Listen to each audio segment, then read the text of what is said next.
Assalamualaikum warahmatullahi wabarakatuh.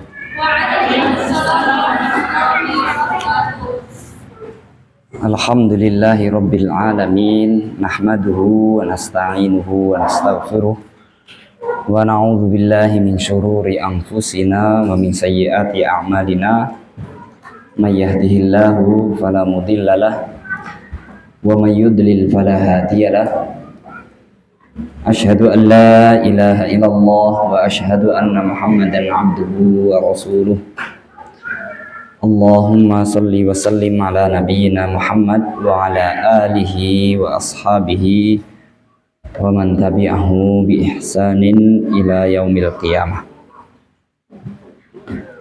Allahumma anfa'na bima 'allamtana wa 'allimna ma yanfa'una wa zidna ilman wa amalan wa adaban wa fikhan fid din ya rabbal alamin.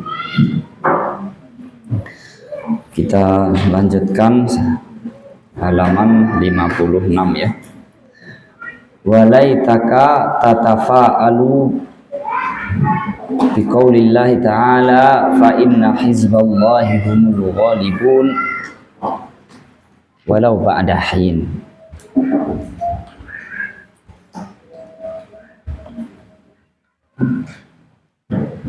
Terus seandainya kamu mau optimis,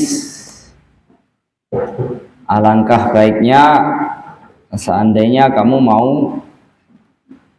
bisa optimis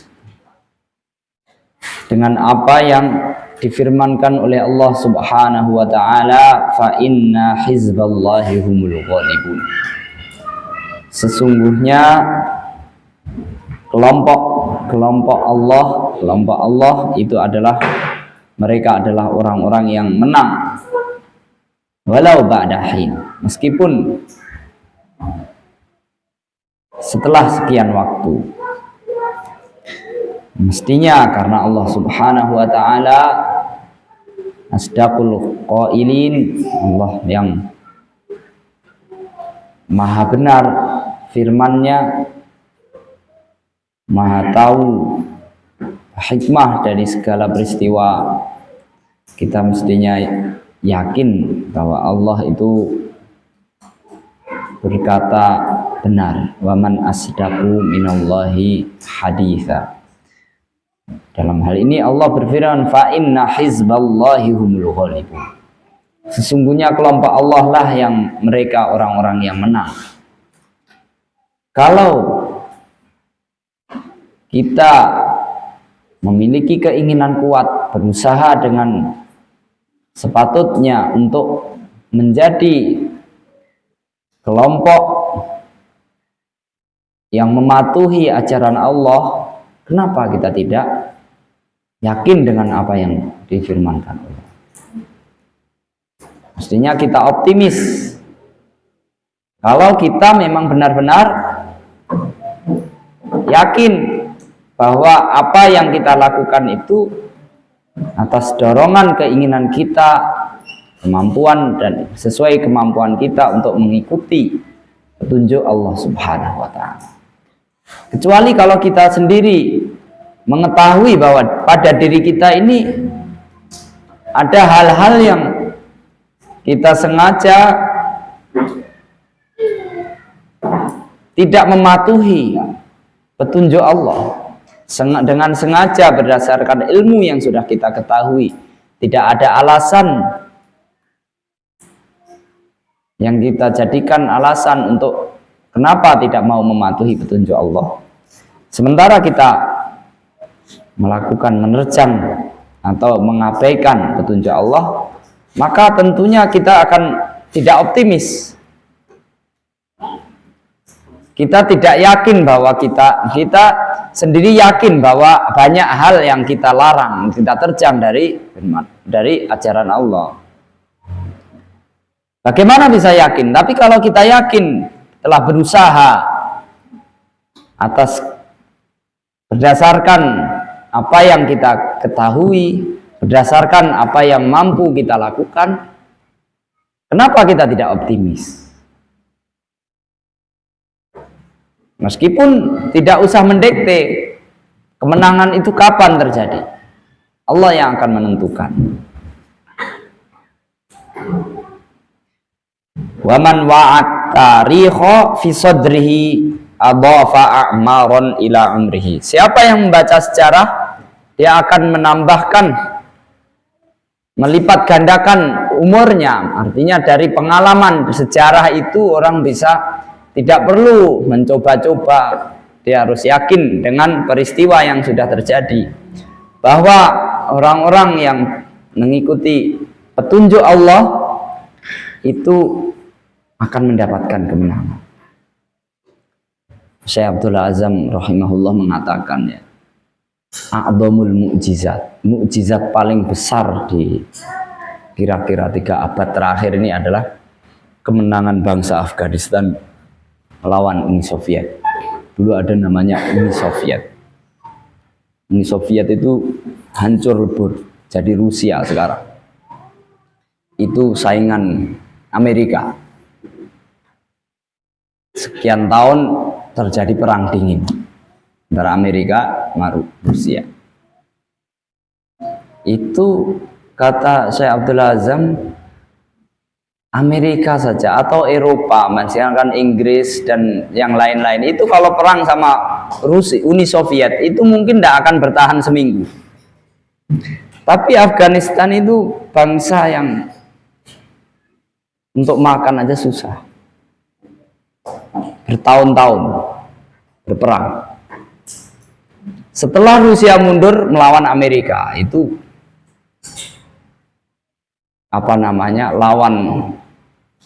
lawannya Uni Soviet. Uni Soviet tumbang dari Rusia. Kemudian Amerika selama 20 tahun. Ketika awal peperangan itu,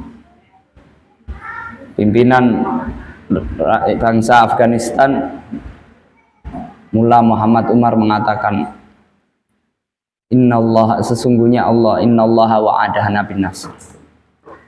Itu kira-kira ya tahun 2000-an.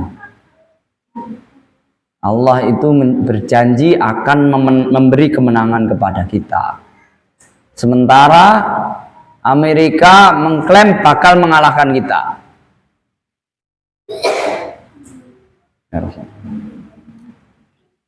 Kemudian yang fasa nangdur, kita akan lihat janji siapa yang benar, janjinya Amerika atau janjinya Allah.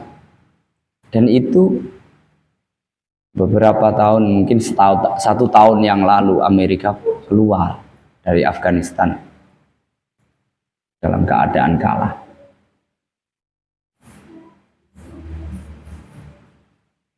Ketika ditanya Syekh Jalaluddin Haqqani, Syekh Jalaluddin Haqqani itu semasa juga Syekh Abdul Azam, tapi ikut berperang melawan Amerika. Orang negara-negara Arab yang kaya-kaya itu sering membujuk kita ini kalau merang Amerika itu mustahil. Mereka punya militer, pandai politik, banyak temennya, kayak bunuh diri gitu. Ya, kata Syekh Jalaluddin Haqqani hanya mengatakan, memang Amerika itu punya banyak hal yang kita nggak punya. Tapi dunia seisinya itu, kalau ditaruh di satu timbangan, la ilaha illallah ditaruh satu timbangan, itu pasti berat la ilaha illallah. Kami cukup la ilaha illallah. La ilaha illallah, itu aja cukup.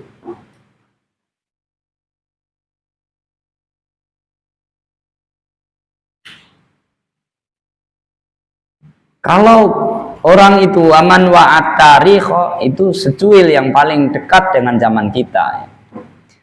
Waman wa'at tarikh fi sadrihi adhafa a'maran ila umrihi.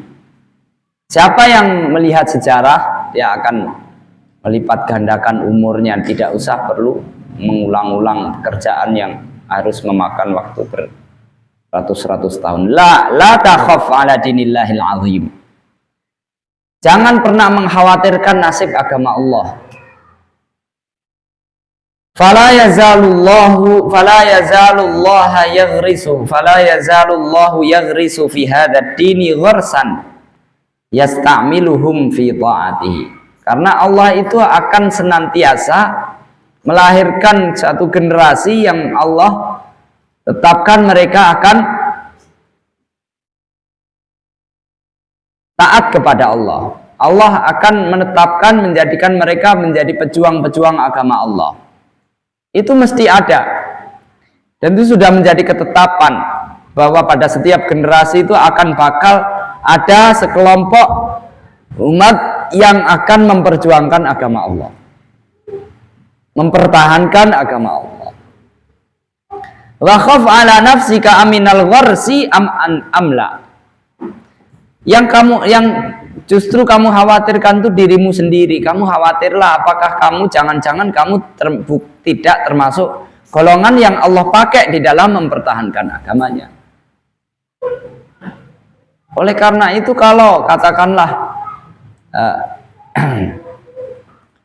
agama Allah, ajaran Allah itu tidak mengalami kejayaan, maka tidak usah terlalu mengkhawatirkan agama Allah. Yang justru kamu khawatirkan itu adalah dirimu. Apakah kamu itu termasuk orang yang dipilih oleh Allah untuk menjaga ajarannya atau tidak termasuk di dalamnya? Fa'ayyunal muhtaj ilal akhir. Lalu siapa yang lebih membutuhkan? Apakah Islam butuh kita atau kita butuh Islam? Nahnu ambil Islam. Islam membutuhkan kita untuk orang yang memperjuangkan atau kita butuh Islam agar kita termasuk orang yang memperjuangkannya? Maka kalau Allah sudah menjamin pasti bakal ada. Tapi Allah tidak menjamin bahwa kamu itu termasuk orang yang memperjuangkannya. Kalau Allah itu sudah menjamin pasti bakal ada sekelompok orang yang memperjuangkan, menjalankan ajaran Islam. Tapi yang justru harus dikhawatirkan itu tidak ada jaminan apakah kamu termasuk orang-orang yang Allah pilih untuk memperjuangkan agamanya.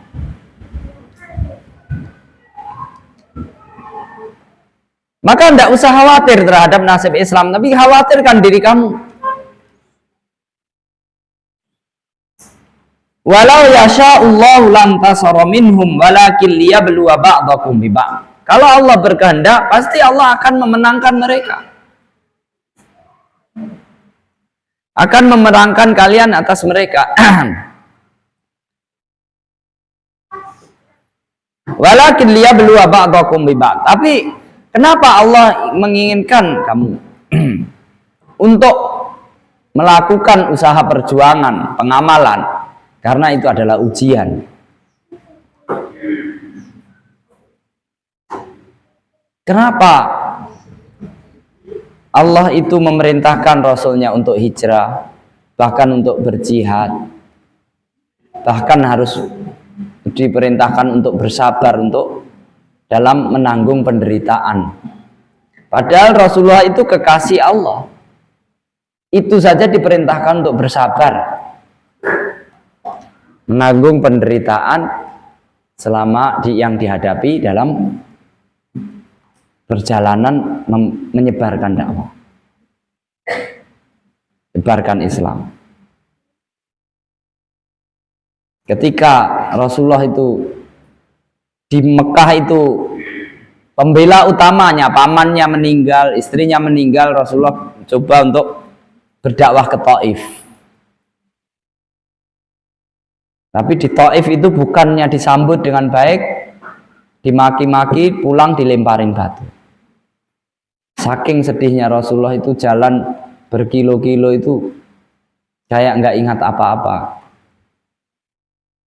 Itu sama pada saat perang Uhud. Perang Uhud itu sebulan kira-kira Rasulullah rampal giginya sampai sempat pingsan. Itu kekasih Allah. Pada saat perang Uhud begitu menyedihkan.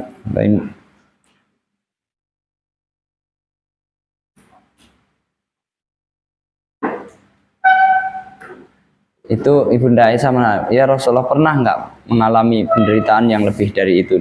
Beliau menjelaskan kesedihan beliau pada saat perang berdakwah ke Taif.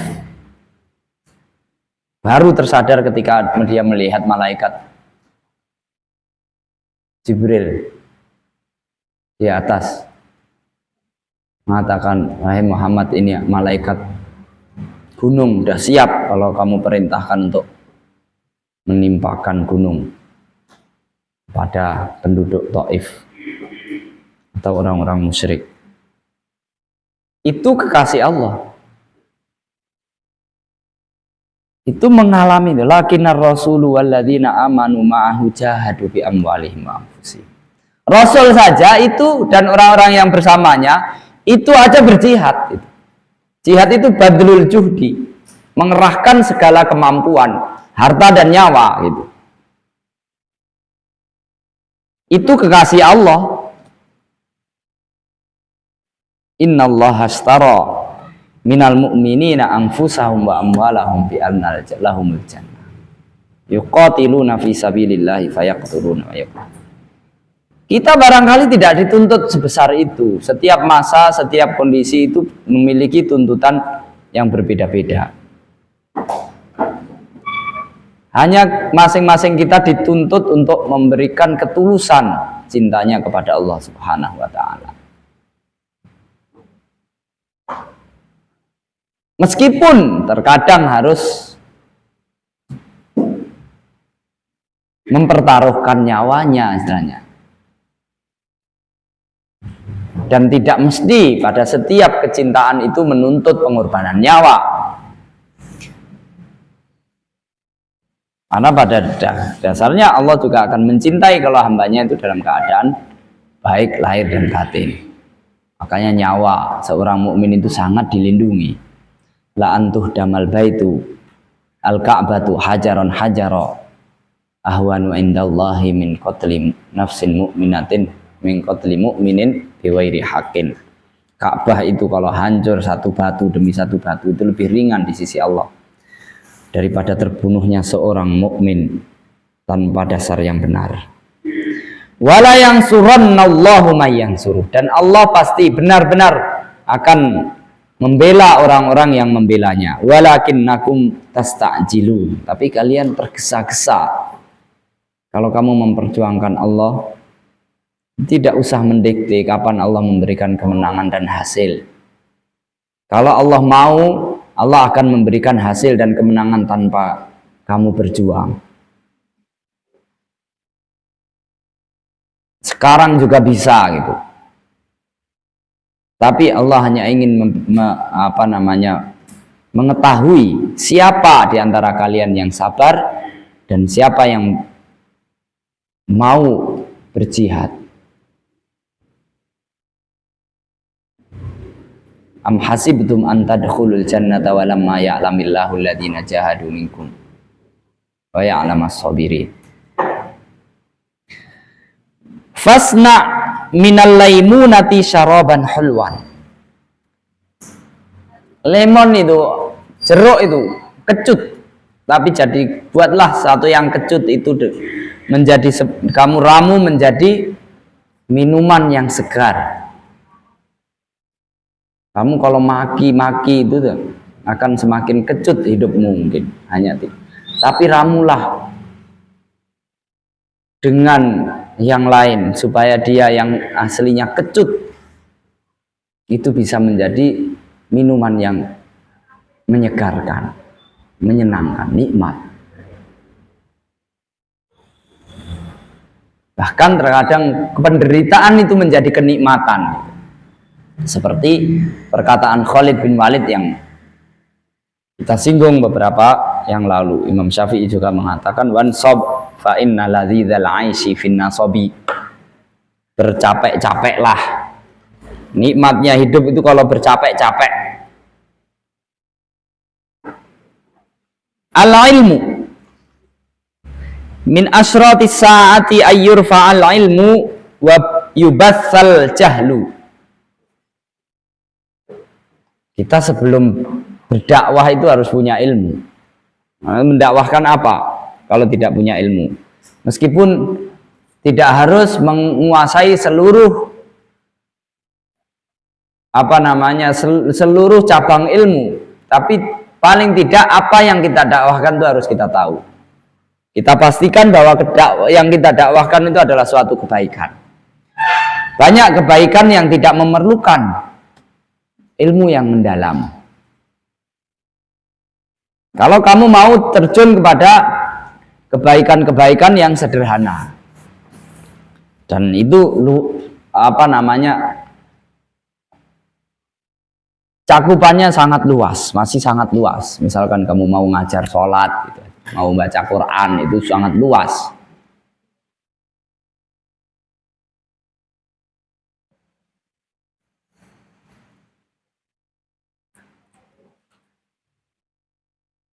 Tapi kalau kamu mau mengajarkan atau mengajak orang lain melakukan sesuatu yang rumit ilmunya, maka kamu harus menguasainya. Jangan berbicara masalah pada hal-hal yang kamu sendiri tidak tahu. Artinya untuk berdakwah tidak harus kamu menjadi orang yang ahli sekali atau pakar sekali. Yang penting kamu harus tahu bahwa yang kamu dakwahkan itu adalah dalam koridor ilmu yang kamu ketahui. Jangan berbicara pada sesuatu atau menangani masalah-masalah yang perkiraan salahnya itu besar, lebih besar daripada perkiraan benarnya. Wa may yuridillahu bihi khairan min asratis saati, di antara tanda-tanda hari kiamat itu adalah diangkatnya ilmu dan merajalannya, disebarkannya kebodohan. Ilmu diangkat, hilang dengan meninggalnya orang-orang yang berilmu. Orang-orang yang berilmu itu meninggal. Kalau kitab ada, tapi apa yang bisa dilakukan oleh kitab? Pasif dia. Kalau orang berilmu, dia memancarkan iman. Pancaran itu terwujud dalam perilakunya, sikapnya, dan bagaimana pengaruh dia terhadap orang lain.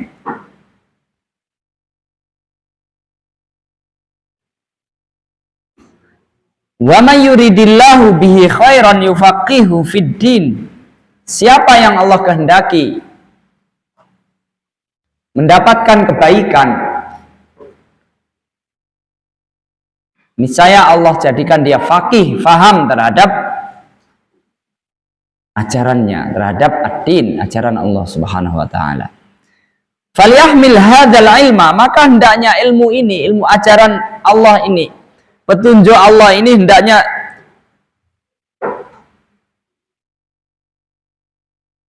diemban, dijaga, dipelihara min kulli khalafin uduluhu, oleh orang-orang yang baik pada setiap generasi. Hendaknya orang-orang yang pada setiap generasi ada orang-orang yang baik.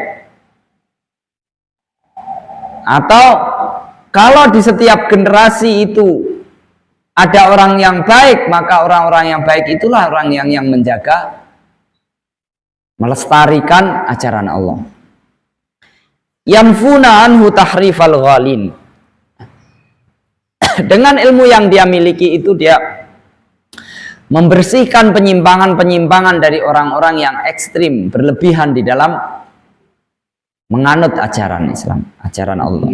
Wantihalal mubtilin, dan juga menghadang usaha-usaha orang yang ingin meruntuhkan ajaran itu, menghapuskan ajaran itu. Wa ta'wilal jahilin, dan membersihkannya dari rekaan-rekaan orang yang bodoh. Terkadang orang yang berlebihan itu memberikan dampak yang buruk. Terlalu semangat itu sama dengan orang yang malas. Terlalu semangat, sebenarnya keinginan yang kuat itu akan menjadi benar, keinginan yang kuat kalau dia diimbangi dengan berpikir yang tepat berdasarkan ilmu. Orang yang memiliki keinginan kuat tapi ilmunya rendah, itu menjadi semangat yang berlebihan. Padahal semangat kita ini sebelum berapa sebenarnya.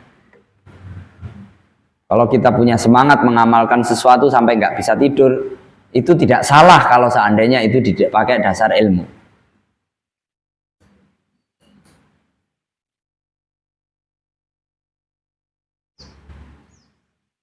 Dan itu bukan berarti terlalu semangat yang keliru.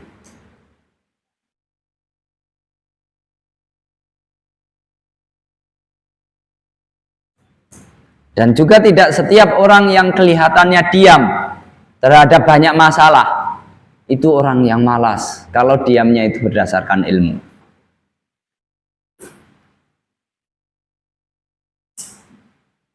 Terkadang orang yang alim itu diam melihat banyak masalah karena masalah ini lagi keruh.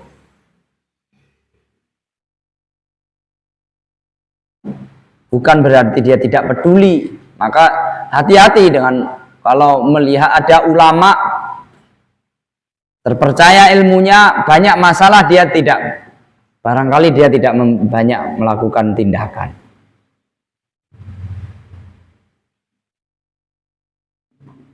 Persoalannya itu terkadang, persoalannya sedang rumit. Fa innal anbiya alam yuwarritsu dinaran wala dirhaman walakinnahum warrasul ilma. Para nabi itu tidak meninggalkan harta pusaka berupa dinar atau dirham. Tapi harta pusaka mereka adalah ilmu dan iman, amal soleh. Yang mereka tinggalkan adalah ilmu. Siapa yang mengambil pusaka peninggalan para nabi itu, dia akan menjadi orang yang tangguh di dunia ini. Dan yang menjadikan orang itu tangguh di dunia ini bukanlah harta, bukanlah jabatan, tapi ilmu. Ilmu yang sebenarnya, ilmu yang mampu memancarkan keimanan, mampu mewarnai amal perbuatan. Wahhiya nasihatu Rasulina sallallahu alaihi wasallam li Abi Dzar radhiyallahu anhu fima yurwa. Berikut ini adalah nasihat Rasulullah sallallahu alaihi wasallam untuk Abu Dzar radhiyallahu anhu. Dalam riwayat disebutkan Rasulullah bersabda, "Ya Abu Dzar, la antaghdua fata'allama ayatan min kitabillahi khairun laka min an tusalliya mi'ata raka'atin." Wahai Abu Dzar, kamu berangkat pagi-pagi belajar satu ayat dari Al-Quran itu lebih baik bagimu daripada sholat 100 rakaat. Padahal mestinya kalau kamu di sini itu sehari kan berapa? 2 halaman ya. Ya kan, lebih dari 1 ayat. Itu kamu pelajari. Katakanlah 10 ayat. 10 ayat lebih dari berapa itu? 1000, 2000 rakaat. Wala antaghdua fata'allama baban minal ilmi, kamu berangkat pagi-pagi mempelajari satu bab ilmu, umila bihi aw lam yu'mal bihi, baik ilmu itu akhirnya diamalkan atau tidak, khairun laka min an tusalliya alfa raka'atin. Mempelajari satu bab ilmu, tentunya bab ilmu itu adalah pemahaman dari Al-Quran itu sendiri. Fikih itu adalah pemahaman dari Al-Quran. Akidah juga begitu, adab juga begitu.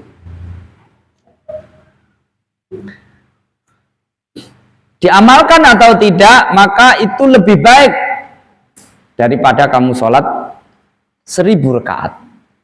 Sehari katakanlah kamu belajar 2 sesi, pagi sore ya. Pagi sore 2000, kalau pagi 1 bab ilmu, sore 1 bab ilmu, 2000 sholat rakaat.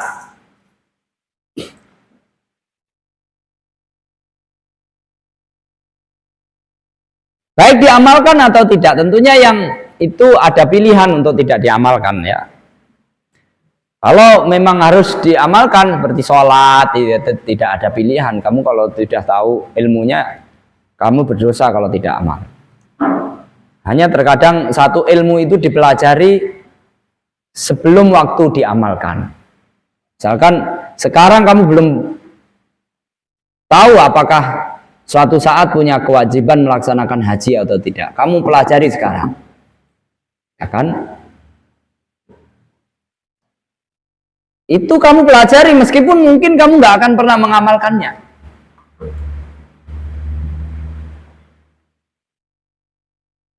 Belajar menjadi pemimpin, memimpin satu masyarakat, satu desa atau satu negara bahkan. Pelajari ilmunya. Bab al-imamatul uzma.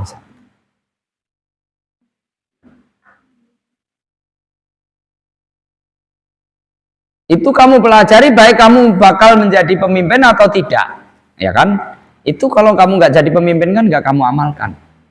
Tapi kalau memang harus diamalkan ilmu itu ya tidak ada pilihan. Ilmu itu baik diamalkan atau tidak, itu lebih baik daripada kamu sholat 1000 rakaat. Faman salaka tariqan yaltamisu fihi ilman sahhalallahu lahu bihi tariqan ilal jannah.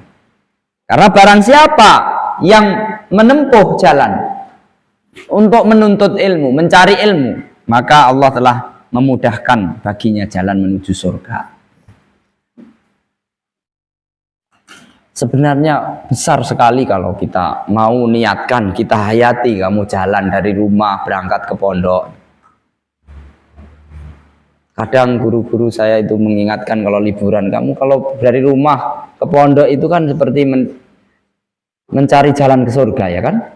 Kalau pulang itu dikhawatirkan menuju jalan neraka gitu. Dan itu lebih disukai daripada jalan ke surga, benar nggak? Jalan pulang itu semangatnya itu 1 bulan sebelumnya udah persiapan, telepon sana telepon sini, ya kan?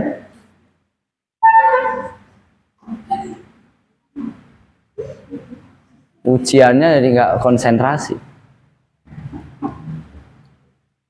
Kalau mau ke pondok ada aja alasan telat, bener nggak? Nggak bener ya? Bener nggak? Ustadzahnya ya telat, sama aja.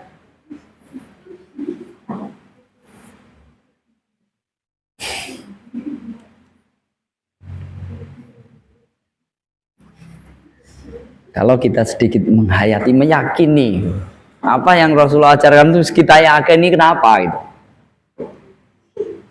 biar nggak pahit sekali. Lakin man talaba ilman mimma yubtagha bihi wajhullahi liyusiba bihi 'aradan minad dunya lam yajid arfal jannati yaumal qiyamah. Tapi siapa yang mencari ilmu, mestinya ilmu itu dicari untuk mendapatkan ridha Allah. Dia tidak mencarinya, justru dia mencari tidak, dia hanya mencari hanya sekedar mencari kepentingan dunia, maka dia tidak mendapatkan baunya surga hari kiamat. Mungkin ini yang bikin kita malas ke pondok, ya kan?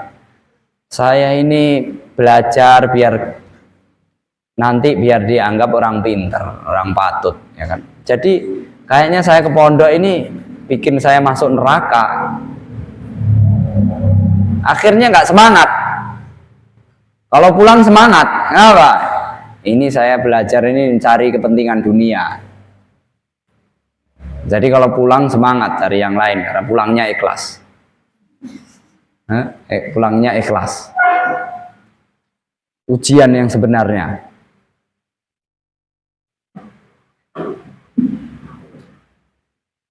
Coba itu dikoreksi lagi. Kenapa kita malas?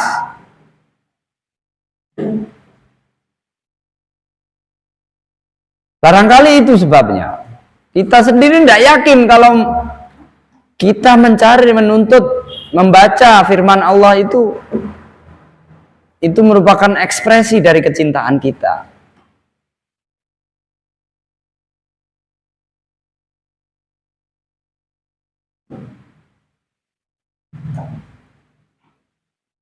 Hendaknya semua ya, apa gerak-gerik kita ini kalau kita landasi dari apa yang berada di dalam hati kita, maka kemungkinan kepenatan itu tidak mudah muncul. Apalagi putus asa. Fata'allamul Qur'an wasalullaha bihil jannah. Maka pelajarilah Al-Qur'an dan mintalah surga kepada Allah dengan belajar Al-Qur'an itu. Jangan berharap lain kepada Allah selain surga. Qabla ayyata'allamahu qaumun yas'aluna bihid dunya. Sebelum nanti Al-Qur'an bakal dipelajari orang-orang yang mencari kepentingan dunia. Fa innal Qur'ana yata'allamuhu salasah. Karena Al-Qur'an ini dipelajari oleh 3 tipe manusia. Ada tiga tipe manusia yang belajar Al-Quran. Atau yang belajar manusia itu bisa dibagi menjadi 3 macam. Rajulun yubahi bihi, orang yang bangga-banggaan, membanggakan diri.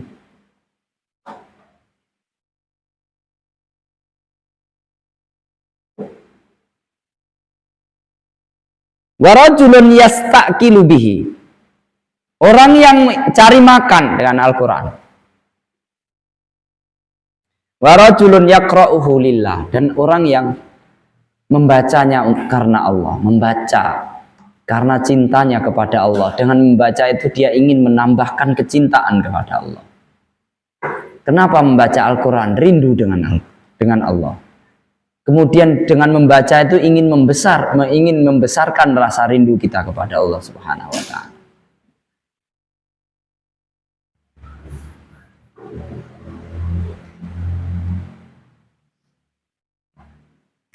Wa as'alukan nadhara ila wajhika wasyauqa ila liqa'ik. Ya Allah, aku memohon kepadamu untuk dapat memandang wajahmu, dan aku memohon kerinduan, rasa rindu untuk bertemu denganmu dengan membaca Al-Quran itu. Jangan sampai menjadi golongan yang pertama, orang hanya membanggakan. Kamu hafal Quran, hafal sekian. Kecil hati kalau tidak. Nggak pede. Atau mencari makan dengan Al-Quran. Nanti jadi guru Al-Quran, dapat gaji, bayaran.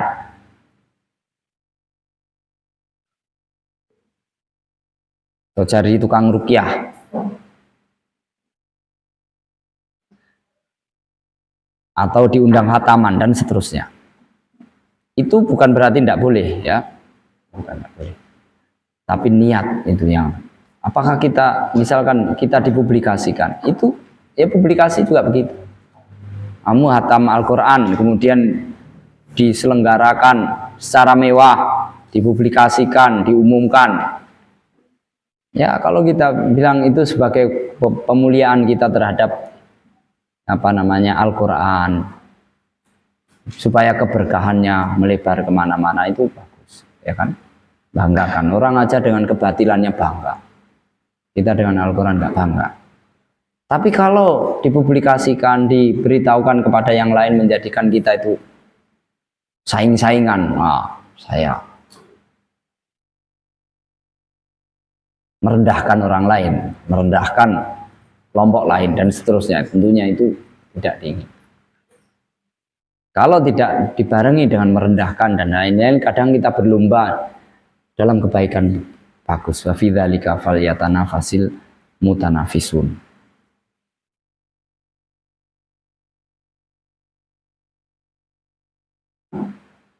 Wa ra'ayna bi a'yunina aqwaman.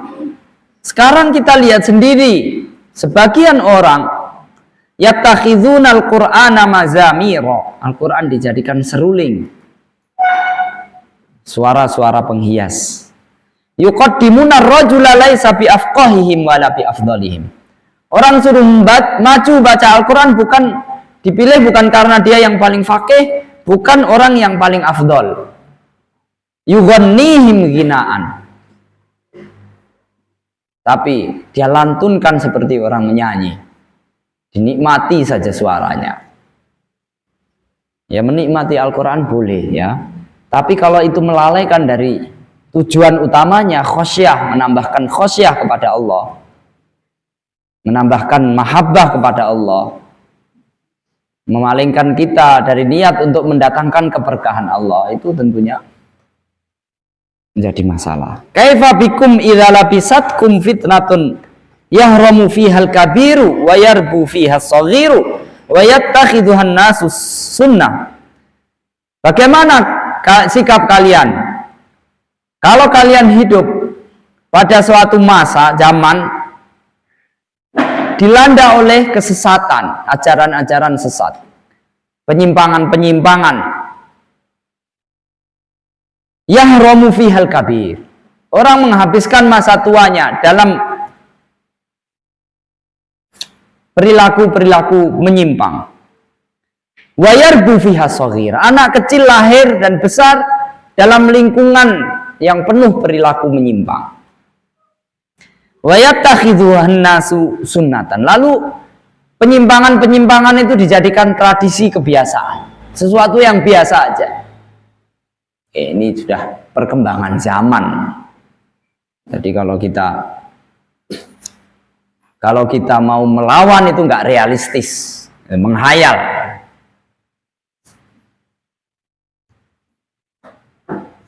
Bagaimana sikapmu kalau kamu hidup seperti itu? Fa idza ghuyirat, kalau ajaran-ajaran penyimpangan-penyimpangan itu diluruskan, qalu, orang akan mengatakan ghuyiratis sunnah. Aduh, tradisi sudah diotak-atik. Kila,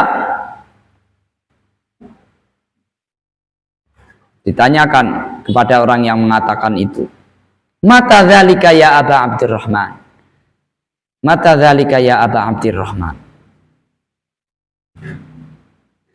zaman yang seperti itu kapan terjadinya?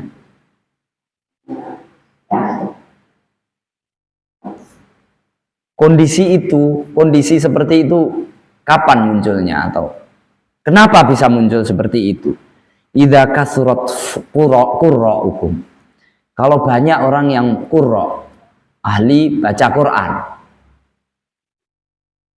atau paham tok, ngerti tok, tahu ilmunya, wa qallat fuqaha'uhum, tapi sedikit orang yang memahaminya. Dia hafal, banyak yang hafal, sedikit yang memahami. Makanya saya kadang berharap kalau selesai katakanlah talaki Al-Fatihah itu talaki tafsir Al-Fatihah.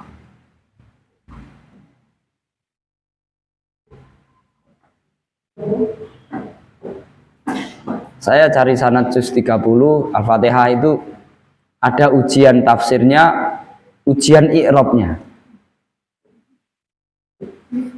Kalau kamu punya semangat, kamu bisa berharap angkatan kamu dapat melalui tahapan itu.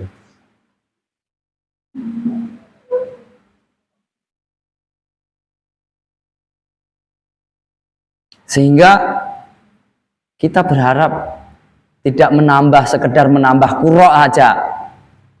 Nah, Fatihah itu kita baca setiap hari.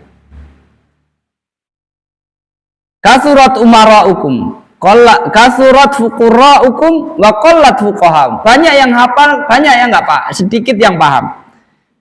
Kasurat umara'ukum, banyak yang jadi pemimpin, sedikit wa qallat umana'ukum. Orang yang dapat dipercaya itu sedikit. Jadi pemimpin tapi dia nggak bisa dipercaya.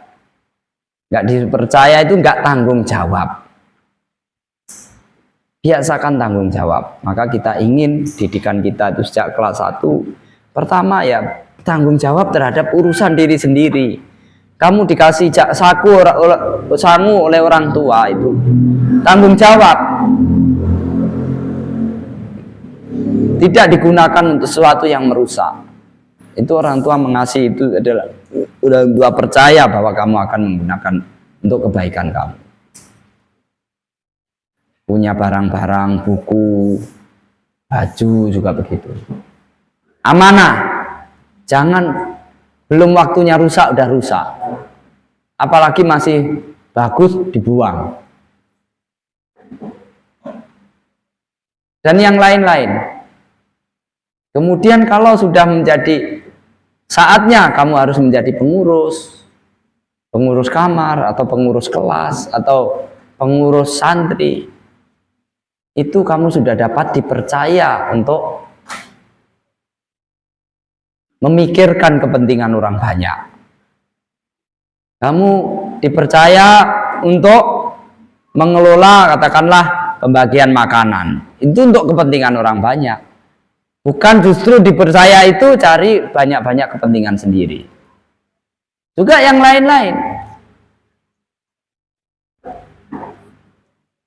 Orang kalau banyak yang siap untuk menjadi pemimpin, tapi sedikit orang yang mau siap untuk bertanggung jawab, menjaga kepercayaan. Itu kira-kira zaman itu yang melahirkan kondisi seperti itu. Wal tumisatid dunya bi amalil akhirah. Dunia, kepentingan dunia dicari dengan amalan akhirat. Sholat untuk dianggap sebagai orang yang baik. Kalau udah orang baik nanti akan mendapatkan banyak kebaikan duniawi. Belajar gitu juga. Kalau kamu belajar dagang dan lain itu kan memang untuk mencari uang, ya kan. Tapi kalau kamu belajar Al-Quran itu yang dicari adalah mencintai Allah. Tumbuh rasa cinta kita kepada Allah. Bukan untuk mencari uang. Makanya terkadang saya, kalau mau sederhana, yang penting nanti bagaimana berjuang di akhir hayat kita itu, di akhir hayat kamu itu mengucapkan la ilaha illallah itu cukup. Walaupun miskin, gak apa-apa, karena kamu nanti di akhirat gak akan menyalahkan.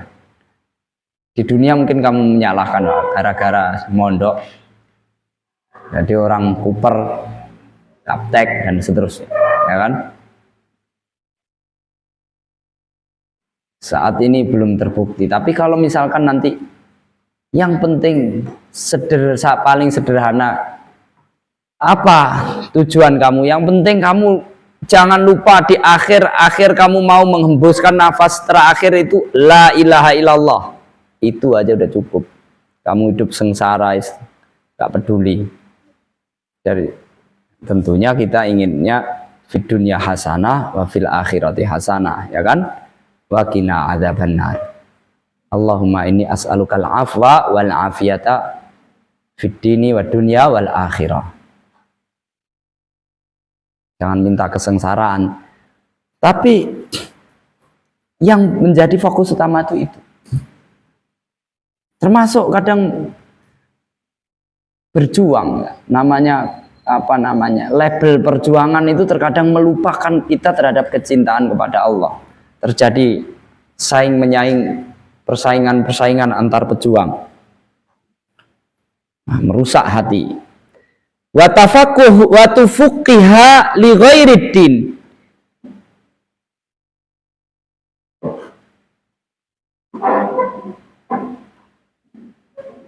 Islam itu dipelajari atau orang itu mempelajari selain mempelajari selain ajaran Allah.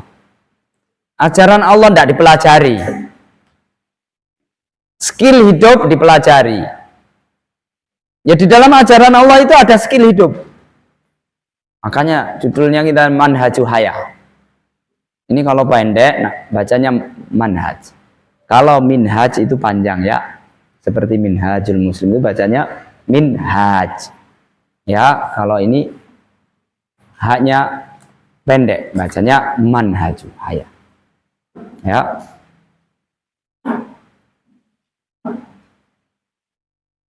Ini skill hidup versi akhirat.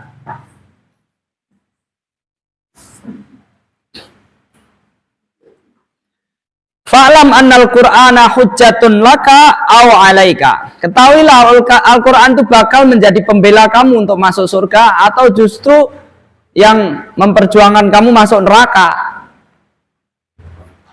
Akan kira-kira itu akan bakal menjadi pendorong kamu ke dalam neraka atau dia akan menjadi pembela kamu agar masuk surga. Kenapa kalau kamu sudah paham Al-Qur'an, maka kalau kamu amalkan, dia akan membela kamu sampai kamu masuk surga. Kalau kamu terlantarkan, kamu sia-siakan, dia akan mengusulkan kamu agar masuk neraka. Kullun nasi yaghdu. Orang setiap hari itu beramal, beraktivitas. Nggak mungkin orang setiap hari bangun tidur nggak beraktivitas. Semua beraktivitas. Setiap baru pagi bangun aktivitas. Aktivitas itu faba'ion nafsaku, dia jual dirinya, jual kepada setan atau dia jual untuk akhiratnya, jual kepada Allah. Dia jual kepada setan masuk neraka atau dia jual kepada Allah. Pada hakikatnya adalah aktivitas itu adalah proses perjual beli. Mau jual beli dengan setan atau dengan Allah. Kamu beraktivitas, bangun tidur langsung beraktivitas. Maka pada akhirnya itu adalah proses jual beli. Famu'tiquha au mubikuha. Dia membebaskan dia dari neraka atau dia membinasakan dia, menjerumuskan dalam neraka. Innallaha ashtara minal mu'minina anfusahum wa amwalahum bi anna lahumul jannah. Liza, oleh karena itulah tata'allamul ilma litubahu bihil ulama. Jangan kamu belajar, oleh karena itu jangan kamu belajar dengan niat untuk dapat bersaing dengan ulama, berdebat dengan ulama-ulama. Oh, ulama ini punya pendapat itu, saya akan belajar kira-kira untuk dapat mematahkan hujah dia. Walitumaru bihi as-sufaha, untuk merendahkan orang-orang bodoh, ya, orang bodoh. Nah, karena kalau kamu nggak punya ilmu, kamu tidak bisa bersilat lidah dengan mengalahkan orang bodoh. Wali aulitajtazu bihil majalis, atau supaya kamu dapat menjadi pengisi di dalam pengajian-pengajian. Jadi dai, kondang, atau jadi ustadz-ustadzah.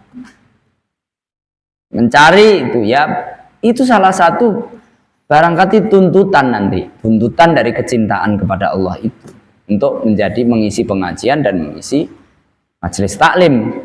Tapi kalau itu menjadi tujuan, akhirnya lupa bahwa tujuan utama itu adalah membangun kecintaan, keagungan Allah di dalam hati kita. Kalau melupakan itu, akhirnya ingin membangun gengsi kita di mata manusia, maka itu sebenarnya sedang menjerumuskan kita dalam. Faman fa'ala dzalika fahuwa finnar. Orang yang melakukan seperti itu dia di neraka. Falaisal ilmu liwahdihi huwal miqyas. Bukan ilmu saja yang menjadi tolak ukur kebaikan, itu bukan ilmu saja. Tapi ilmu itu kalau dia diberlakukan secara biasa, dia akan memancarkan kebaikan, akan mendorong orang untuk beramal. Ilmu itu, kalau hatinya itu sesuai dengan fitrah. Hanya terkadang orang setelah berilmu itu justru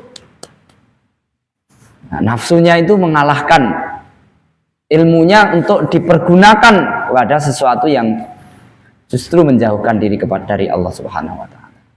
Awama sami'ta haditha innallaha la yu'ayyidu hadzal dina birrajulil fajir. Apa kamu nggak pernah dengar hadis yang mana Rasulullah bersabda, Allah benar-benar mengokohkan agama ini dengan orang yang fajir. Orang yang fajir terkadang memang bermanfaat. Jadi ustadz, jadi kiai, jadi ulama, dia bermanfaat buat Islam, tapi dia fajir karena hatinya itu kotor. Mungkin kiber, mungkin riya, Dia fajir dalam hakikatnya, meskipun dohirnya dia orang soleh. Dan benar-benar bermanfaat. Banyak orang mungkin akan mendapatkan manfaat darinya. Wa iyyaka an ta'udda, seperti ada satu perawi yang Imam Bukhari itu banyak beberapa perawinya itu orang Khawarij. Orang Khawarij itu dari sisi zahirnya seperti orang soleh, tapi ada penyakit di dalam hati yang menjadikan dia dinas sebagai kilabun nar. Wa iyyaka an ta'udda kullaman khalafaka ra'ya khosman. Jangan sekali-kali menganggap semua yang tidak sependapat dengan kamu itu musuh kamu. Wala kullaman wafaqaka khillan. Jangan juga menganggap semua yang sependapat dengan kamu itu kawan baik kamu.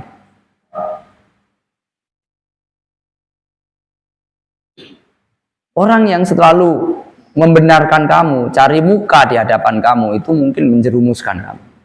Masuk jurang pun kamu akan dibiarkan. Tapi orang yang mengkritik kamu, yang tidak sependapat dengan kamu, mungkin melihat bahwa kamu itu sedang menuju kehancuran. Harus diingatkan walaupun dengan keras dan menyakitkan. Orang itu terkadang baru tersadar, berpikir benar kalau dia tersakiti. Pahit terkadang, tapi kamu bisa sadar, itu lebih baik. Kamu kalau bangun subuh susah, dibangunin bangun, nggak bangun. Bangun, kasihan, tidur lagi nggak apa-apa. Mana yang lebih baik? Kalau susah siram aja. Besok nggak usah. Sekarang ini disiram. Besok itu baru dengar bangun, dia langsung bangun, takut disiram lagi soalnya. Ya kan?